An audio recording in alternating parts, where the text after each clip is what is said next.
Welcome to Office Hours by Triple X Church.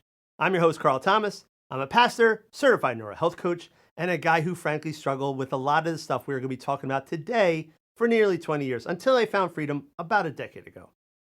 In today's episode, we're going to be jumping in and answering these questions.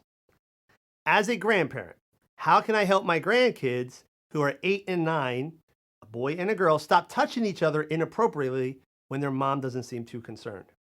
How will my past porn addiction impact me and my wife once we are married? And what is a healthy thing to do after a relapse, whether it's 100 days or 10 days? That's what I will be discussing today, so make sure you hang in there and jump into these topics with us. Recognize that no questions are off the table, and I'm going to be as honest and as blunt with my answers as I possibly can be, so don't get offended. Without any further delay, let's jump in. Okay, first question. How, as a grandparent, can I help my grandkids who are 8 and 9, a boy and a girl, stop touching each other inappropriately when their mom doesn't seem too concerned? So, I'll be honest, this is not really my realm of expertise. There could be a lot of dynamics going on here. And so, for me to just say, well, I think you should do this and do that, it would be, well, quite frankly, probably be irresponsible because we don't know the full story. I'm not saying this is the case, but you don't know if there's abuse in this situation. There's just so many things. I would say this is a better topic to probably discuss with some sort of family therapist, someone like that that's used to dealing with these types of things. But I can say this, all right? At 8 and 9, chances are, not guaranteed, but chances are the touching is more about curiosity than it is sexuality, okay? Little kids touch themselves, they touch each other, okay? When I was a little kid, I touched myself, all right? It's kind of a curiosity thing most of the time. And when we as parents see that, sometimes we freak out, right? I mean, it's like, oh my gosh, what are you doing? And then we crack down and we react harshly. And what that does is that sends a message to the children that what they're doing is dirty and wrong and sin, and all these things. And so it creates a lot of shame, right? Because they're like, oh my gosh, I can't believe I'm such a scumball that I'm doing this stuff. And again, a lot of it's just natural curiosity, kids exploring their bodies and trying to figure out, hey, what's this thing do, right? So, I mean, that's why you hear little kids playing doctor. It's not because they're necessarily looking to get off. They're curious. And hey, your part looks different than mine. So I would say no matter what you do, you don't want to just come down hard on this situation and approach it in a very heavy-handed way because you're going to probably introduce a lot of shame and trauma, right? It's curiosity. Yes, it's not appropriate, okay? But it's kind of natural. And so we want to make sure that whatever you do, you're not setting them up for later in life a lot of therapy because they grew up believing at 8 and 9 they were some sort of hopeless pervert. All right. So that's about all I can say on that. Again, I think this is probably better for some sort of professional in that area. And again, there might be a lot of other dynamics at play here that we don't know about. Okay, next question. I am almost 30 and getting married in a few months. I have been pretty successful in ridding pornography from my life, but I'm worried about the lasting impact of my porn addiction from years prior, and I want to know if that will impact me and my wife once we are married. So, I guess the first thing I would ask is what's pretty successful, right? Because that could mean, hey, I haven't looked at this stuff in 2 years and I don't really want to, or it could mean I used to look at it every day, but I still look at it once a month, right? And listen, if you're still going back to that well, even once a month, that's going to be a problem when you get married. All right. So that's the first thing that's the first thing I would ask you is that, all right? Because if you're still kind of dipping your toes in the water, you still need to keep doing the things you were doing. You still need to, be in some sort of community, have some sort of accountability, possibly see a counselor. Like we need to take care of that problem. But let's just assume the best and say, hey, it's been over a year or 2 years and I'm not looking at this stuff. I don't really feel the pull to look at this stuff. I'm actually experiencing some level of freedom. How is this going to affect me? I'd be lying if I'd say it's not going to affect you in some manner. It will affect you probably, at least in the short term, because your brain has been exposed to stuff it should never have been exposed to. And you've seen things that you should have never seen, and portrayals of sex that just aren't real. I mean, there's guys that I've talked to who they literally think that, hey, I don't know why my wife won't have sex with me in the kitchen before she cooks dinner.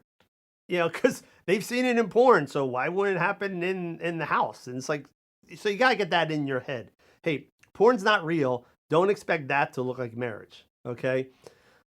I would say you need to make sure that you're honest with your wife going into this thing, right? No matter what, even if it's still a somewhat issue, kind of an issue. Say, hey, listen, this is something I'm dealing with.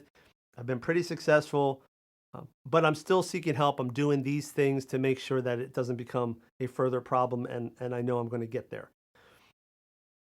Even if you're past it, you still need to let her know about it. All right. No need to bring skeletons into the closet, because that will create a problem in your marriage. Right. So, hey, this is something I dealt with.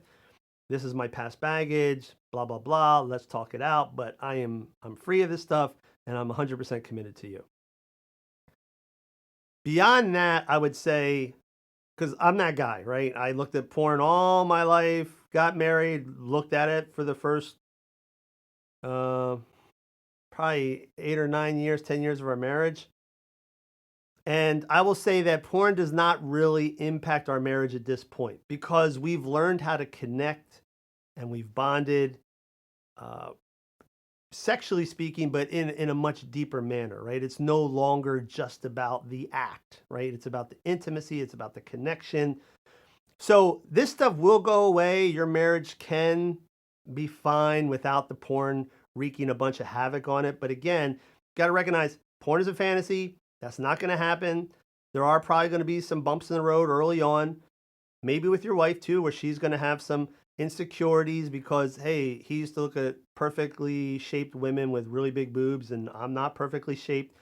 You're going to have to work through some of that. It's not going to be boom, or a flip of a switch. It's fine. No, there's going to be some wrestling through this stuff, right? But if you're both committed to each other and committed to conversation and talking it all out, you'll get through it.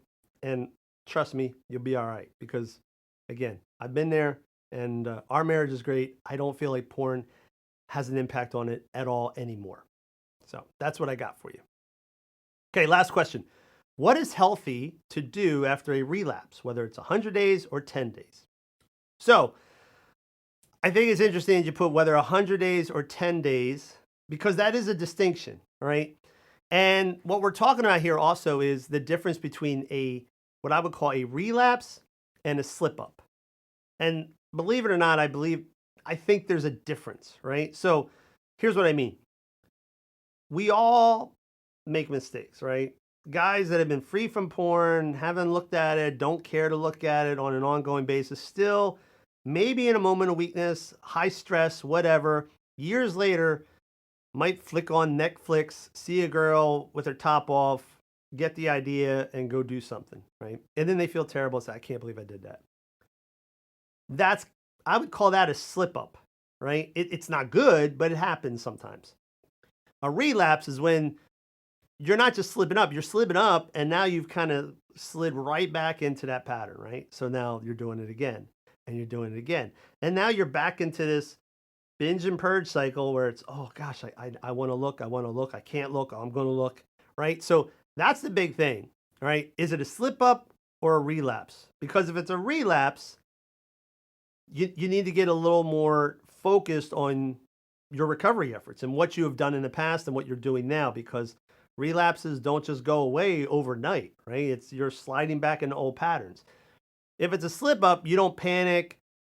Hey, the house isn't burning down, but it's something you want to be conscious of, and it's also something that you want to be honest about. So I can speak from personal experience. I would say, without going into a ton of detail, I didn't have a quote unquote slip up where I was looking at porn, but I've had maybe one slip up or two slip ups in the past where I went farther than I wanted, right? I looked at something on like a Netflix where I said, oh, I probably shouldn't be watching this, but I knew I shouldn't be watching it, and I still watched it. And then I was like, afterwards, gosh, that wasn't cool. Why did I do that? What I would tell you is the best thing you can do is be honest, right? So if you're married, you tell your wife. That's what I did. Told my wife, hey, listen, this happened. I'm sorry. It's not about you. I don't know what got into me. I think I'm just kind of stressed. Like I took the time also to diagnose what was going on. That's important. Make sure you kind of figure out why you slipped up or relapsed or whatever. But I said, hey, I know this is going on.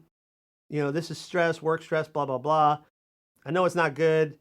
I'm not headed down that road again. I feel terrible about it. I don't ever want to do that anymore. I think I just kind of had a moment of idiocy and I need your forgiveness. And she said, hey, you know what? No problem. I forgive you. Your honesty means more than your slip up, right? So that was the first thing. Second thing I did was I told my accountability partner, right? Or a couple accountability partners, hey, man, this happened the other day. Let's talk it out. And we did. We talked it out. And, one of them was like, hey, just check in with me once in a while. Let me know everything's going on. So we make sure this is a slip up and not a relapse. And that's what we did and it was fine.